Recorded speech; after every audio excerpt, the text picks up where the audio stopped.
Sometimes change, progress, requires an element of risk. The prospect that whatever the outcome will be, we might not find favorable. Yet, there is also the possibility that we may reap rewards far beyond the scope of our imagination. When our grandfather, Antonio, was 14, he left his family and the little seaside town of Banara, a fishing village in the southern region of Calabria. He traded everything he knew, everything comfortable for a shot at the American dream. On that day, a defining moment, he crossed an imaginary line. He made the long journey by sea as a boy, and with a newfound spirit, he passed under Lady Liberty as a young man. Making New York his home, he toiled as a furnace attendant for the E.W. Bliss Company, shoveling coal, helping a thriving America build itself up post-World War I, doing his part for his new country. He grew up fast, saving every nickel in hopes of returning to Italy to marry the girl of his dreams, the woman who stole his heart so many years ago, the beautiful Carmela Zagalar, our Nana.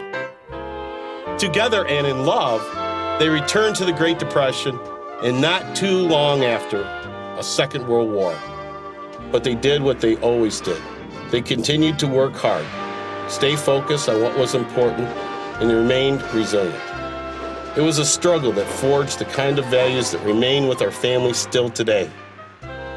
Eventually, the Foundry closed up shop. Employees and contracts are scattered to and fro, scattered to places like Toledo, Ohio. Our grandfather followed the work because that's what a family man does.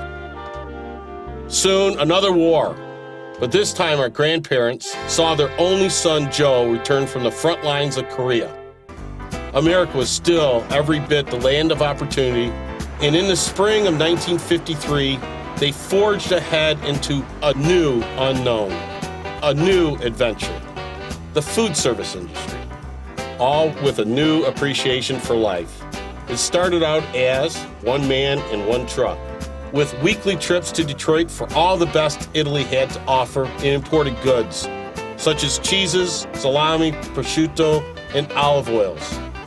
It wasn't long before people in Toledo were placing orders and lining up behind the truck to get a piece of their homeland, a piece of the old country.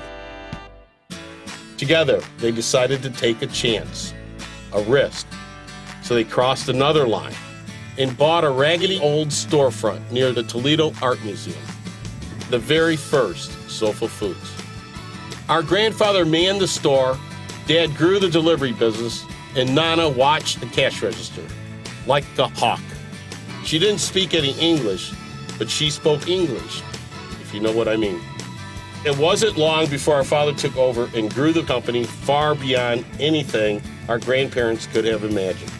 As one food columnist stated, Joe Sofo built an empire on a string of spaghetti. So true. Today, our business has grown into several companies, including box, cheese, and of course, that little retail store that started back in '53. The doors are still open. We have 4 distribution centers in 4 different states, serving customers all over the country, with more than 70 trucks and over 400 employees. Pan sedore, maggiore sapore. It's an Italian proverb that means bread that comes out of sweat tastes better. Our parents, Gene and Joe, passed this ideal, this conviction, on to us, and today Nana's cherished recipes and time-honored craft is alive and well, preserved in our commitment to Italian perfection. Generations upon generations have enjoyed our delicious heritage brought to America via your hard work. May it continue for years to come. To all in our Sofo family, thank you very, very much. Grazie mille. Work hard, stay focused, be resilient, and of course, always remember, mangiare bene, to eat well.